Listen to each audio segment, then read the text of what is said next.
साधु संतों से आशीर्वाद लेते, यज्ञ हवन करवाते। किंतु इस दान धर्म का कोई लगभग 1400 ईस्वी की बात है। मरुभूमि, जिसे तात्कालिक राजपुताना और वर्तमान में राजस्थान के नाम से जाना जाता है, बारिश की बूंदों ने भी यहाँ की मिट्टी को इतना नहीं सींचा होगा जितनी कि इस भूमि पर जन्मे शूरवीरों ने अपने रक्त से इस पावन धरा की प्यास बुझाई है। इसी मरुभूमि में स्थित जैसलमेर की तपती रेत पर एक खुशहाल नगर बसा था, पोकरण। इसी पोकरण में तंवर वंश के राजा ठाकुर अजमल जी का राज था। अजमल जी का पहला विवाह जैसलमेर के बुद्ध भाटी गोत्र के श्रवण सिंह जी की पोत्री तथा फामाजीरी लाडली पुत्री मैनादे कंवर से हुआ। अजमल जी अपनी रानी मैनादे से अत्यधिक प्रेम करते थे, किंतु विवाह उपरांत कुछ वर्ष बीत जाने के बावजूद भी उन्हें संतान का सुख न प्राप्त हो सका, जिसके बाद घर के बड़े बुजुर्गों द्वारा दबाव डालने पर उन्हें मजबूरन दूसरा विवाह करना पड़ा।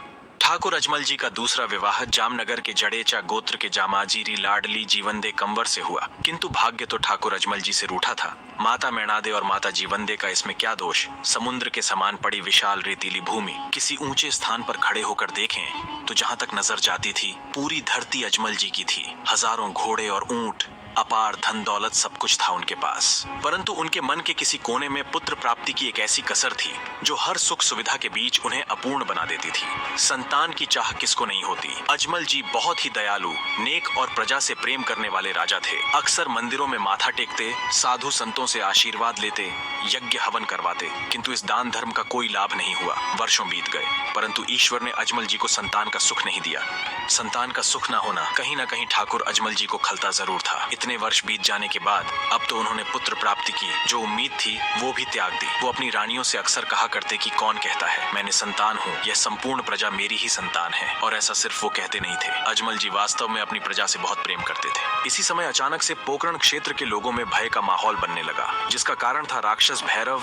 भैरव राक्षस बेहद ही मायावी और खूंखार था। वह मानव, पशु, पक्षी और किसी भी जीवित प्राणी की गंध सूंघ उसका भक्षण कर जाता था। दूसरी तरफ पोकरण में अकाल पड़ गया और पोकरण की सारी जमीन बंजर हो गई। लेकिन कुछ ही दिनों बाद द्वारकानाथ की ऐसी लीला हुई कि पूरे पोकरण में मूसलाधार वर्षा होने लगी। कई वर्षों बाद ऐसी वर्षा से मिट्टी महक उठी और इसी सुगंध का आनंद लेने के लिए अजमल जी नगर भ्रमण के लिए निकल पड़ते हैं। और साथ ही अकाल से सूखी पोखरण की मिट्टी की भी प्यास बुझ चुकी थी और पोखरण के किसान भी हाथों में हल को लिए खेत जोतने के लिए निकल पड़ते हैं। और संजोग ऐसा बैठा कि खेतों में जाते समय उन्हें निसंतान अजमल जी के ही दर्शन क्यों हो जाते हैं। किसानों ने जैसे ही राजा अजमल जी को देखा तो वही माथा पीट कर रुक जाते हैं और वापस अपने घरों की ओर रुक कर देते हैं, क्योंकि समाज में रूढ़िवादी भावना थी कि अगर शुभ काम में किसी निसंतान आदमी के दर्शन हो जाते हैं तो उसे अपशकुन समझा जाता था। और अजमल जी ने देखा तो वही स्तब्ध रह जाते हैं।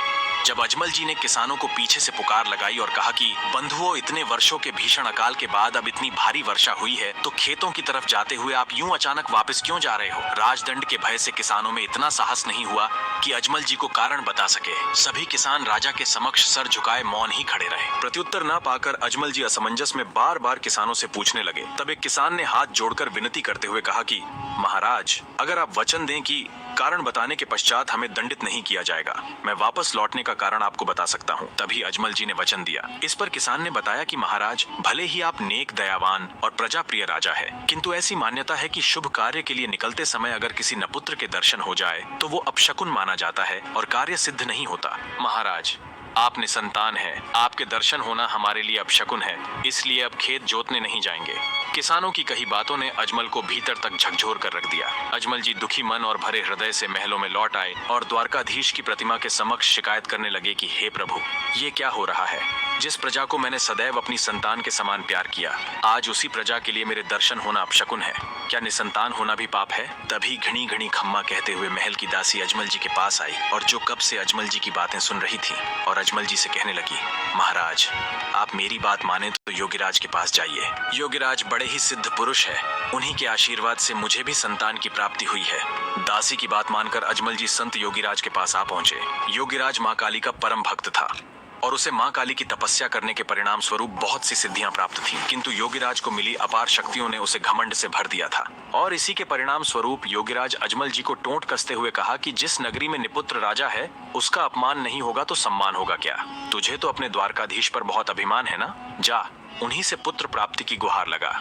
इतना सुनते ही अजमल जी उल्टे पांव महल की ओर आ गए और द्वारका जाने का निश्चय कर लिया। द्वारका पहुंचते ही अजमल जी द्वारकाधीश की प्रतिमा के सामने विलाप करने लगे और बार बार गुहार करने लगे कि हे द्वारकानाथ, मुझसे ऐसी कौन सी गलती हो गई जिससे सारी पीड़ा मुझे ही दे रहे हो। मूर्ति से कोई जवाब नहीं मिलने पर अजमल जी वापस मूर्ति से कहा, लेकिन अजमल जी को कौन समझाए कि भला पत्थर की मूर्ति कैसे बोल सकती है।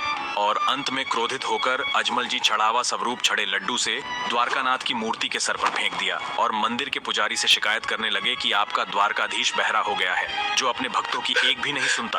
पुजारी ने सोचा कि ये पागल हो गया है और इसी को देखते हुए पुजारी ने कहा कि ये तो द्वारकानाथ की प्रतिमा है, ये कैसे बोल सकती है। तभी अजमल जी कहने लगे कि ऐसी बात है तो फिर द्वारकानाथ कहाँ रहते हैं, उनका कोई तो स्थान होगा ही। पुजारी ने अजमल जी से पीछा छुटाने के लिए सोचा कि अगर अजमल जी को समुद्र के लिए कह दूं तो शायद अजमल जी शांत होकर अपनी हट छोड़ देंगे और अपने महल में वापस लौट जाएंगे। और अजमल जी से कहा कि द्वारकाधीश तो समुद्र की तलवटी में रहते हैं। इतना सुनते ही अजमल जी समुद्र के पास जाकर डुबकी लगा दी। डुबकी लगाते ही समुद्र के अंदर अजमल जी को साक्षात द्वारकाधीश के दर्शन हो गए और अजमल जी ने द्वारकाधीश को कोटि कोटि नमन किया। लेकिन अजमल जी ने भगवान विष्णु की ओर देखा तो भगवान विष्णु के माथे पर चोट लगी थी। चोट को देखते हुए अजमल जी ने द्वारकाधीश से कहा, प्रभु, आपके माथे पर चोट किस कारण आई है। द्वारकाधीश मंद मुस्कुराहट के साथ अजमल जी को कहा कि ये तो भोले भक्तों की भक्ति का प्रेम है। ऐसा सुनते ही अजमल जी द्वारकाधीश के पैरों में पड़कर क्षमा मांगने लगे कि प्रभु, ये कैसा अनर्थ हो गया। तभी द्वारकाधीश अजमल जी से कहा कि अजमल, किस लिए चिंता करता है। मैं स्वयं तुम्हारी प्रजा की पीड़ा और तुम्हारे पर लगा निसंतान का कलंक मिटाने के लिए आपके बड़े पुत्र के रूप में बिरमदेव और छोटे पुत्र के रूप में मैं स्वयं तुम्हारे घर अवतार लूंगा। तभी अजमल जी कहने लगे कि प्रभु, मुझे कैसे पता चलेगा कि आप स्वयं मेरे घर पधारे हैं। तभी द्वारकाधीश अजमल जी से कहा कि अजमल, जिस दिन मैं तुम्हारे आंगन में पधारूंगा तो तुम्हारे आंगन में कुमकुम के पैरों के निशान होंगे और दूध का पानी हो जाएगा। तत्पश्चात अजमल जी पोकरण में लौट आए और कुछ ही दिनों बाद अजमल जी के आंगन में पुत्र का जन्म हुआ। लेकिन द्वारकाधीश द्वारा दिए पर्चे के अनुसार महल में अभी भी आंगन में कुमकुम पैरों के निशान और दूध का पानी नहीं हुआ और अजमल जी चिंतित हो गए। फिर अजमल जी आसमान में चंद्रमा की ओर देख द्वारकाधीश को याद किया कि आज तो भाद्रपद महीने के शुक्ल पक्ष की द्वितीया है।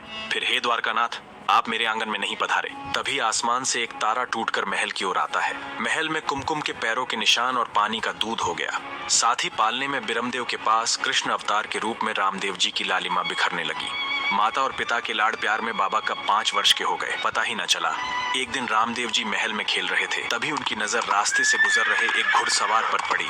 घुड़सवार को देखकर बाबा ने हट पकड़ लिया और माता मैनादे से कहने लगे कि मुझे भी घोड़ा लाकर दो, मैं भी घोड़े की सवारी करूंगा। लेकिन जब बाबा को मनाने के लिए माता ने खूब जत्न किए, किंतु रामदेव जी ने बाल हट नहीं छोड़ा। तब माता ने दासी को भेजकर राजघराने के दर्जी को बुलावा भेजा और दर्जी को सुंदर कपड़े देते हुए कहा कि कुंवर, रामदेव के लिए कपड़ों का सुंदर घोड़ा बनाकर लाओ। मखमली कपड़े को देखकर दर्जी के मन में लालच आया और उसने पुराने कपड़े का घोड़ा बनाकर ऊपर हरे रंग की झूल लगा दी और घोड़ा ये देख माता मैनादे और राजा अजमल जी सहित पूरा राज दरबार आश्चर्य में पड़ गया। राजा अजमल जी को दर्जी पर बड़ा क्रोध आया और उन्होंने दर्जी के घर एक सेवक को भेजा और उस दर्जी को बुलाया। जब दर्जी राज दरबार में पहुंचा तो अजमल जी ने कहा कि सच सच बताना कि तुमने उस कपड़े के घोड़े पर क्या जादू टोना किया है, जिसकी वजह से कपड़े का घोड़ा मेरे कुंवर को लेकर आकाश में उड़ गया।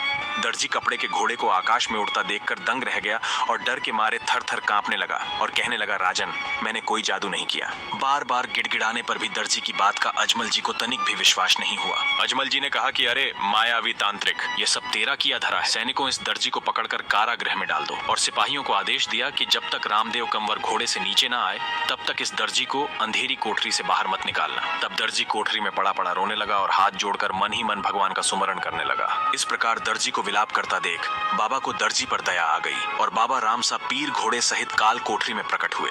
रामदेव कंवर के कोठरी में आते ही चारों ओर चांदनी फैल गई और उन्होंने दर्जी से कहा, तुमने पुराने कपड़ों का घोड़ा बनाया, इसलिए तुम्हें इतना कष्ट उठाना पड़ा। जा, मैंने तेरे सारे पाप खत्म किए। तुमने घोड़ा बहुत सुंदर बनाया और हरे रंग की रेशमी झूल ने मेरा मन मोह लिया। हे दर्जी, आज से यह कपड़े का घोड़ा लीले घोड़े के नाम से प्रसिद्ध होगा। जहाँ पर मेरी पूजा होगी वहीं पर मेरे साथ इस घोड़े की भी पूजा होगी।